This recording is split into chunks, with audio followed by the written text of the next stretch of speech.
Okay, so welcome back to History Quest meets Write the Record. And today we're going to be delving into a bit of local history and why it is so important. So we're very fortunate to have two individuals with us that can speak to that issue really well. So first is Reverend James McIntosh, only he just introduced himself as Jim McIntosh, so we'll see what we call him during the video. And next to Reverend McIntosh is Bethany Sullivan, who is the director of the James Madison Museum here in the town of Orange. So I said that we're kind of delving into history, and a lot of what we're all about with the Orange County Historical Society, African American Historical Society, Write the Record, History Quest, we're all about learning those pieces of history that we haven't had the privilege of knowing beforehand, either for various and sundry reasons. And it really helps us to understand our neighbors and our community so much better when we understand them. So I'd like to turn to you, Reverend McIntosh. First of all, if you could tell us a little bit about your upbringing here in Orange, what you've done. You've retired, but you haven't really retired. And then I'd like very much for you to talk to us about the McIntosh family. Well, I was born in D.C., didn't stay there very long. We moved to Orange County. My grandfather and grandmother were here. So over a period of time, we all moved into one house. So there I had the privilege of being with my mother and father and my grandmother and grandfather. Now, I grew up during the time of Jim Crow and segregation right here in Orange County. I'm sure everybody remember what that was like. Well, not everybody's going to remember what that was like because not everybody was exposed to it. I'm an example. Okay. My Well- father was military, so we lived on bases, and they were not segregated. And the schools were integrated, housing was integrated. I was totally ignorant of that until I studied it. Were you on any bases in the South, in the deep South? Nope. Okay. But anyway, here in Orange County, a black person could not sit down in a restaurant. Okay. So you're making a distinction. They could order the food, but they couldn't sit down and eat. Could not sit down and eat. Okay. I just wanted to clarify that. Most of the jobs here the blacks had were menial task jobs, mainly working on the farms. The pay was substandard at that particular time. Sure. I remember, I believe this was the old feed store I'm looking at over here. I remember my grandfather would come up and get seed to plant. Uh-huh. And he would tell the manager, I forget his name now, he'd say, I'll be back and settle up with you when my crops come in. So I remember one day my granddaddy said, we're going to town to settle up. And I remember going in their store with him.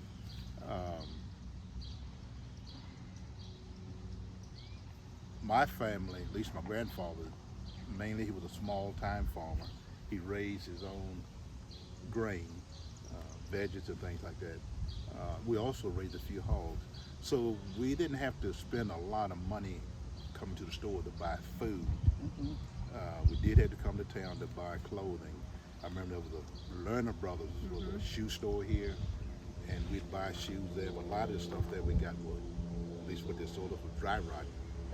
So it'd been there for a while. So, Reverend McIntosh, just to put this in context a little bit, are we talking about the 50s, 1950s, 1940s? What? Latter part of the 40s, early part of the 50s. Okay, thank you. Just wanted to put that in context for folks. And your family's farm was out off of Route 20? It wasn't a farm per se. We were down, in that time it was called Squirrel Hollow, Squirrel Hollow. which is on, now it's on Brick Church Road. Oh, I know Brick Church. Yeah. But if you remember where the airport is now, it was a much smaller airport then. There was a tree line to the right, and we lived behind that tree line. Ah, So that's where my grandfather lived. okay. My dad did construction work, common laborer. My mother worked in the homes for some of the white women, cleaning and washing Sure. and things like that. Elementary school was down in Unionville. Was that by any chance Lightfoot Elementary? Well, before Lightfoot, Okay. what was that school called? It was a segregated school, though. All of us segregated. Yeah, segregated, okay. yeah. All right. Wood frame. Wood frame, outdoor toilets, cold stoves. So as a student, they had these scuttles. You'd fill up with coal and bring them in for the school. There was an old pump outside that would pump water. Okay. Brown bag lunches. We'd bring our lunch From home. to school. Yeah, Is by any chance that building still standing? I think it is, but I think it's a private home now. Oh, okay. Yeah. It That was a would happen. It was a two-room school, first and second grade. Oh, for heaven's sake. Gee-Town was the name of that little area. D like a dog. G-E-E. Oh, G-Town. Okay. Interesting. Yeah. And so then, after you left Gee-Town, you went to Lightfoot Elementary School. That was across from Bethel Baptist Church. That building caught a fire. And that same day, we caught the school bus and moved over to New Lightfoot. Oh, okay. And after Lightfoot, then we went to Carver. During the days of busing, you know. Did you graduate from Carver? Yeah. Ah, okay. It was an all-black school. I think it was 4 counties: Orange, Madison, Culpeper, and Rappahannock. Yes.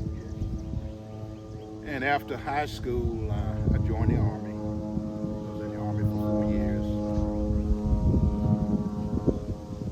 I will mention this. Reed, actually, we were in the deep south in the base. So I was in Alabama, Georgia.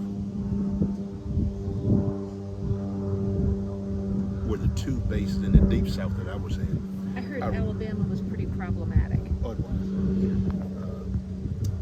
But I was at the Marshall. Well, I was at Hunt. The base I was on was part of the Marshall Space Flight Center.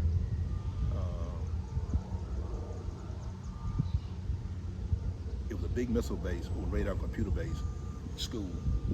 Okay, school. Von Braun was there at the time I first went down there. Werner von Braun. I was from- born in '57, if that helps. It. From Germany. Oh, From Germany. yeah. Yeah, but he was a German scientist, so he came to the U.S. to help get the missile plane going in the United States. But the reason I brought that up, we was talking about Jim Crow and segregation. When I was growing up, the community would come together and just sit around and talk. And we would sit around, we'd keep some of the things to talk about, but not everything. Well, this one guy would come to the house and talk to my dad. He said, when you go to the Deep South, there's a chicken window that they feed you from. When you go to a restaurant, you have to go around the back. There's a chicken window. You knock on the window, they raise it up, take your order, and close it. You stand there and wait for it. Well, I was on the bus going to Huntsville, Alabama, and the driver stopped in Asheville, North Carolina. He said, now, you've got about 20 minutes to get a sandwich. So I walked up to the window, wasn't thinking, and that lady said, your kind, and go around the back. Oh, wow. So I got around the back. I saw this little window, you know, and the sign said, knock on the window. I knocked on the window. The lady raised the window and take your order. She shut it down. You just stand there and wait for it. So I said, now I know what this guy was talking about to my dad. A chicken window. But the chicken window, yeah. Well, in listening to you, I grew up on a farm, and we had chickens, and there was a little opening where the chickens could come and go, Yeah. but you'd shut it down when you didn't want them With to. a little ladder going up. Yeah, Yeah. yeah, My it's a granddad small had, window. My granddad had that too. Yeah, so that must be why they called it a chicken window. I don't know. But anyway, I spent 4 years in the Army. After I got out of the Army, I went to work for UVA, Department of Electrical Engineering. Worked there for 33 years. Oh. Then I retired.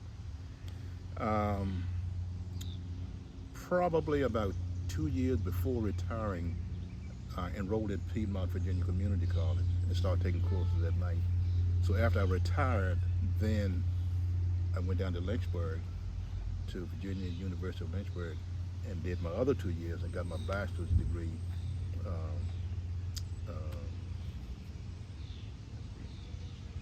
I'd say in theology. Okay. Went back another 2 years and got my master's of divinity degree. Okay. I was still pastoring, so I retired from pastoring in 2015. And right after that, people that knew me, one professor said, would you come down to Lynchburg and teach some classes? Career three. Yeah, teach some classes at, I can't think this one, I'm tired. Well, then it's a small university there in Lynchburg, and I started teaching there in I retired in 2017, must have started in 2018, and I'm still teaching classes there now. So I'm tired of it. Every evening, I teach for them 3 nights a week, 3 evenings a week. 1 week I'm teaching for Madison, church in Madison. So right now the only evening I have free is Monday, and that's not free either, because sometimes when a student or students because of work schedule can't come that day, then I'll say, okay, we'll do it Monday, or sometimes we do it on Saturdays. So basically I'm still, it's just like working full time. Well, that's why we're so lucky that Yeah. we grabbed him for this video, because I wasn't sure he would be available. I didn't, serving with you on the board at Orange County African American Historical Society, often you don't really learn your peers or learn about them. I didn't know that history about not so much the chicken window thing, but your story, and it just makes me admire you so much more even than I already did. I've always thought a lot of you, but often when we don't know people's lives, and as they get older, we tend to, think, well, okay, that was a long time ago, but whatever it was, it's not relevant now. But it is, because it makes you who you are. All of that, the way you're brought up, the fact that you got to live with your grandparents, you got that exposure, which an awful lot of families don't have anymore. And I would think a sense of community out there in G-Town and where your grandfather would live, and just going to the feed store and hearing talk about, settling the account. So that would lead me to this pretty extraordinary family history of yours, the McIntoshes. Can you, because we don't have a couple of hours, it would really deserve a lengthy, and maybe we'll do another interview, but can you kind of give us the summary of your family history? Before I do that, can I go back to You can go back to military? whatever you want. We mentioned Jim Crow and segregation. Well, I went to Alabama in '63. George Wallace was the sitting governor then. Oh. But it was in Alabama that I joined the skydiving club. And I was the only black jumping in that club, and the first black. Well, what happened? I thought being in the military, I thought it was a military club. And the second lieutenant came by and said, no, it's a civilian club. We're jumping off base. I said, well, I'm staying on this base. And he detected my reluctance. He said, well, at least come and meet the people. And I did. And all of these people were mostly NASA engineers. Oh. So they're from different parts of the country and different parts of the world. And so I went to the first meeting, and the high school went to, the guy said, Jim McIntosh, we'll be jumping us, and that was the end of the school. We never went back. So I made 10 jumps with them. And I was transferred up to Maryland. Okay. But then when I came home, I found there was a club jumping in Waynesboro. I jumped with them, and the pilot died. So then we moved down to Buckingham County, jumped on a big farm, Bradshaw Farm. That a farmer died, so then we moved to here in Orange, and I jumped with them for a while.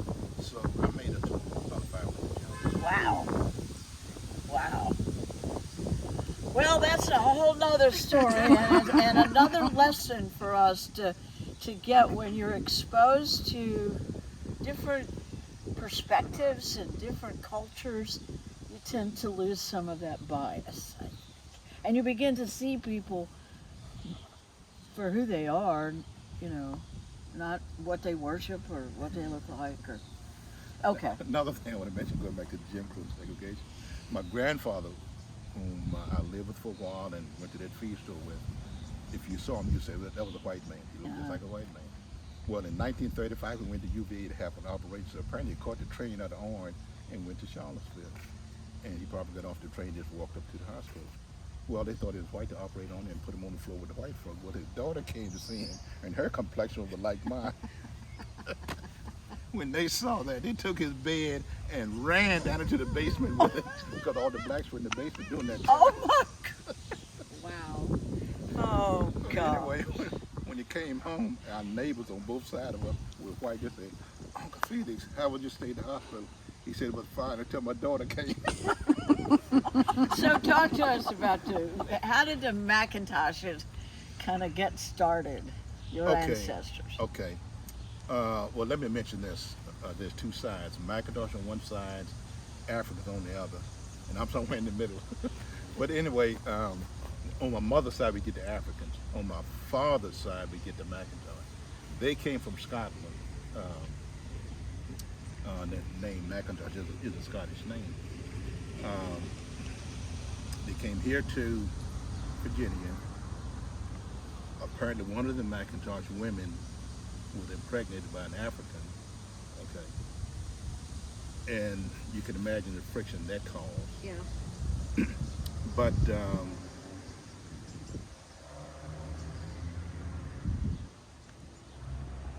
my grandfather, who was Felix McIntosh, was born here in Orange County, born up in Clifton, what they call Clifton, up on the mountain, Yeah. which is not far from Mount Calvary Church. You've been to Mount Calvary Yeah. before. And then my father's name is James McIntosh. It's very. My name is James McIntosh, Jr. And I had a son, his name was James McIntosh. He died October last year, Yeah. October 31st.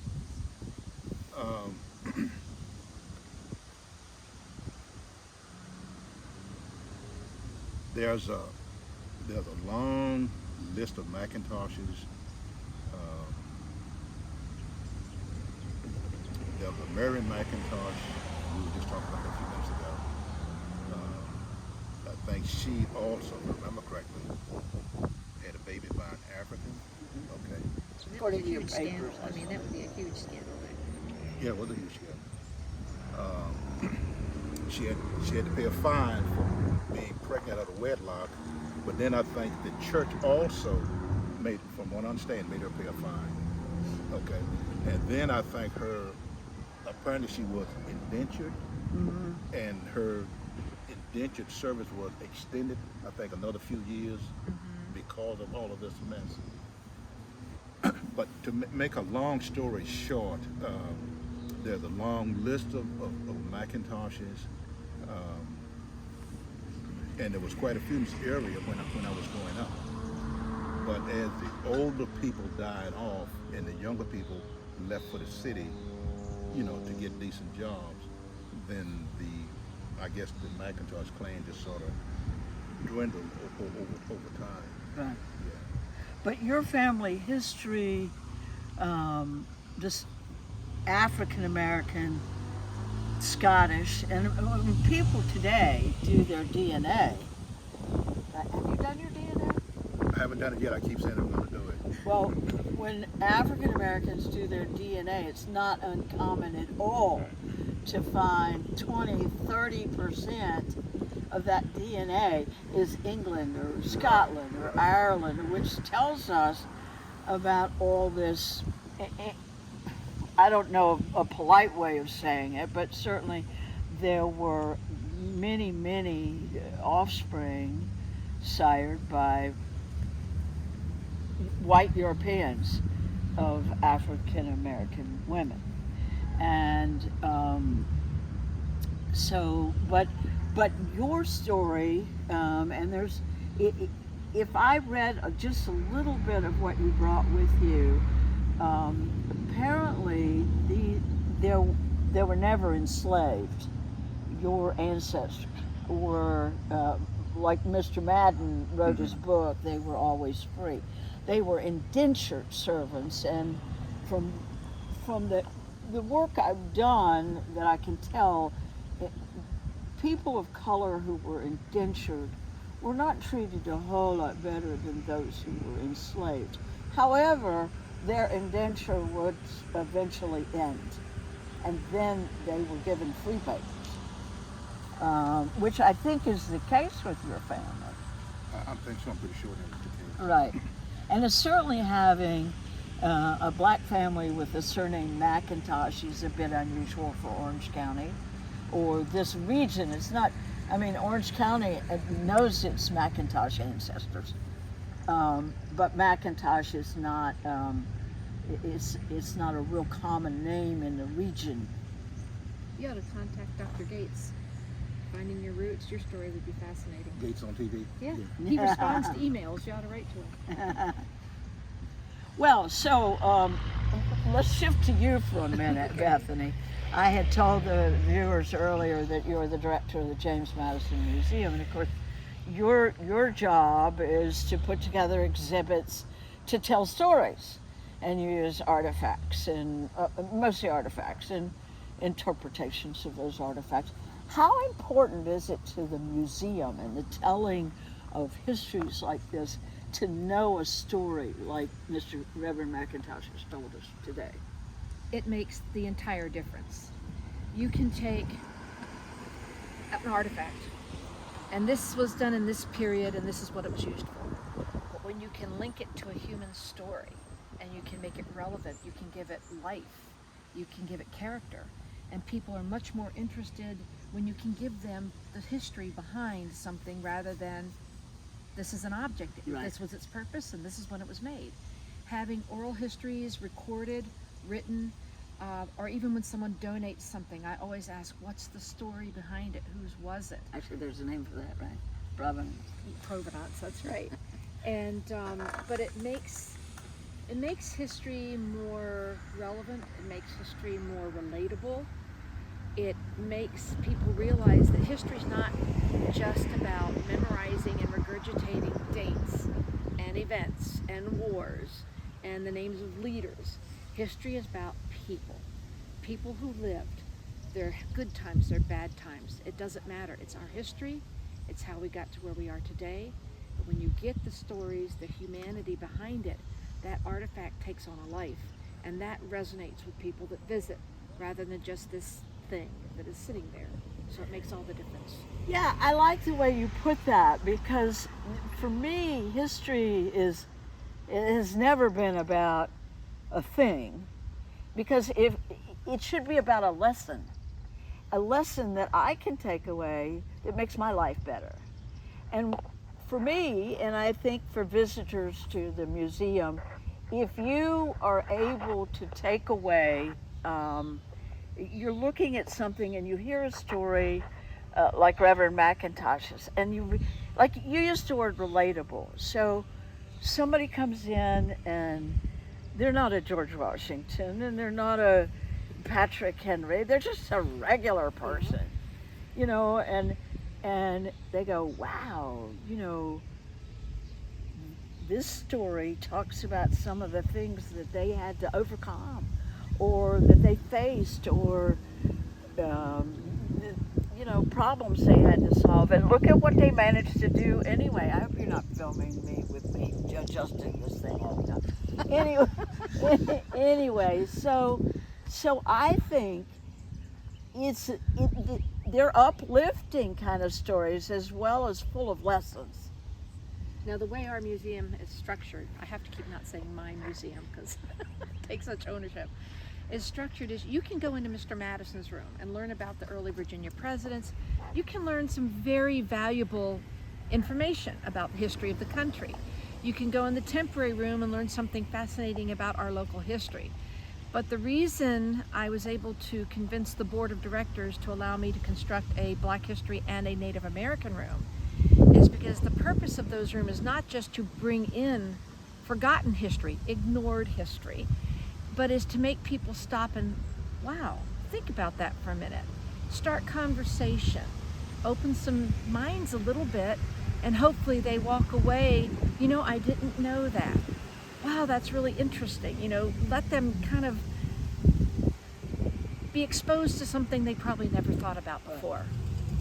And that is what a museum should do. Not just save the past and bring stories up, but have people visit, and when they leave, there hopefully will be a little kernel that embedded itself and will start blossoming, and it spreads. Well, and that brings me to another point with these videos, is that all we're trying to do is tease people a little bit with a little interesting story.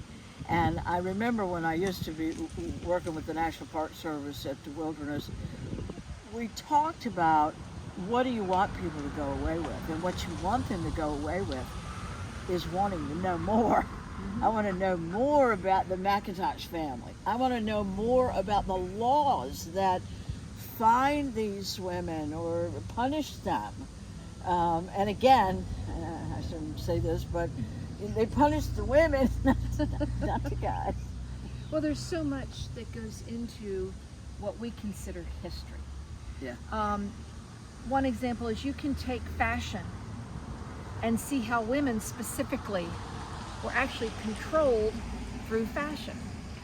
You can take our educational system and see how society was kind of formed and dictated and controlled what was taught to children, how it was taught, how social circumstances arise from condition, and how things evolve and change based on what people's condition is, and how they band together and address these things.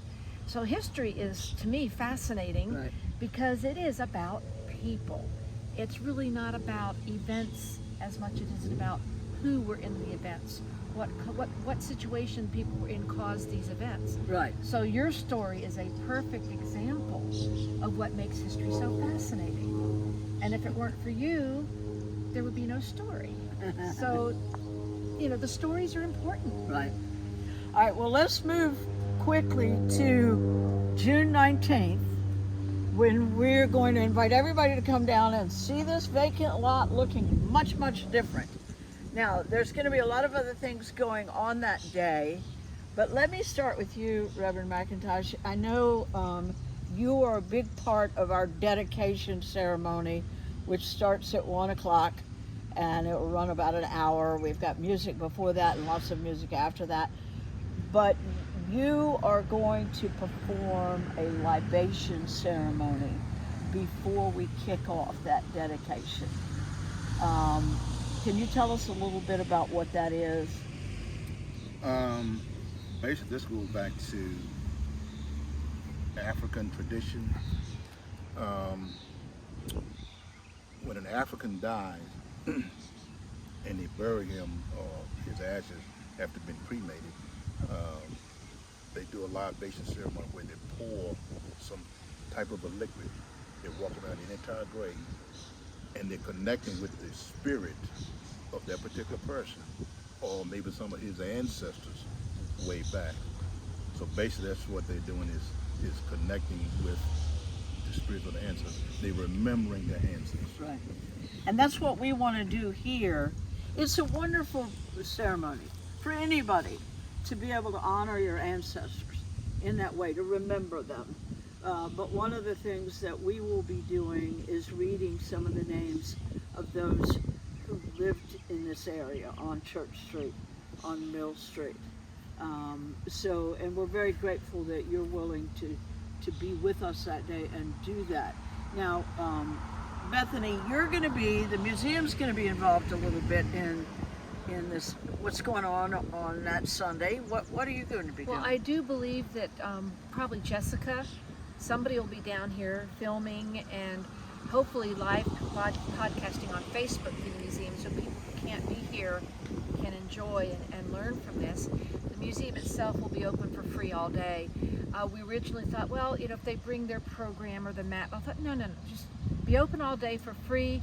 Come and visit the Black History Room. There's the Sanborn map that has what used to be here, Right. that people can see and kind of connect with all those names that will be read.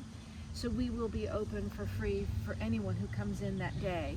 And hopefully they will have enjoyed being down here and then meander around town. Well, and let me throw this in as we close out this video. So Bethany and Anna Pillow at the Art Center and I have cooked up this idea to get people moving around in the area. So we're gonna have a scavenger hunt. They'll be given a piece of paper if they want to do this with 10 or 12 little photographs on it that are all numbered, and they have to identify what that is and where it is, and we'll give them some hints, but I can tell you right now some of the things are in the museum, and you need to go in there and have somebody check off that you saw that, and I saw one of them and I wouldn't have known what it was. Anyway, and then some may be in the art center, some may be on the street, some may be a little picture from one of the interpretive panels. But it'll be fun. It'll be a fun way to learn. So I want to thank you both for coming. I know that the viewers are going to be really excited about watching what we've done today. Do you want to add something? Could I mention something else about the family? Sure. My grandfather was born in 1876. He has an older brother named Eugene, probably 2 years older. Now, his brother Eugene moved to New York. He was fair-skinned like my grandfather. He married a really fair-skinned woman, so everybody thought he was white. He became the mayor in New York for a while. He was the mayor? He was the mayor. My grandfather was born in 1876. He had an older brother, I think he was 2 years older. Well, his older brother named Eugene, when he grew up, he moved to New York. He was a fair-skinned man like my grandfather. He married a very fair-skinned woman, and everyone thought he was white. He became the mayor there in New York, and nobody knew the difference. Now, my grandfather moved to New York also. He worked for a doctor, probably just doing manual tasks. And I remember he was saying the doctor would give me a checkup once a year, and he'd say to me, "You are sound as a dollar."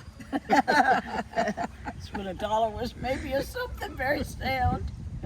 So your uncle, your great uncle, was he a McIntosh? He was a McIntosh. Okay, yeah. I'm gonna look that one up. Eugene. But when you look at the census, they got him listed as a female. As a what? A female. Oh. But not a We male. have got to be related somehow, because the McIntosh is one of my father's clans. Mhm. And my father, you'd think my father was Greek. I guess he always had these lovely, slightly tanned skin and beautiful brown eyes. But none of our DNA is boringly predictable. There's nothing in there but Anglo this and Anglo that. Mhm. But somehow there may be a connection. That would be fun to find out. I'm sure it is. I'm totally surprised. Now, also in my family, my paternal grandmother was a Cherokee Indian. Wow. So we got African, we got Scottish, Okay. Native American. Native American, and I'm somewhere in the middle of all of it. Well, again, thank you all very, very much for being here. This will be a great video for people to see. So, thank you. We'll let you know when it posts, and we'll see you on June 19th, if not before.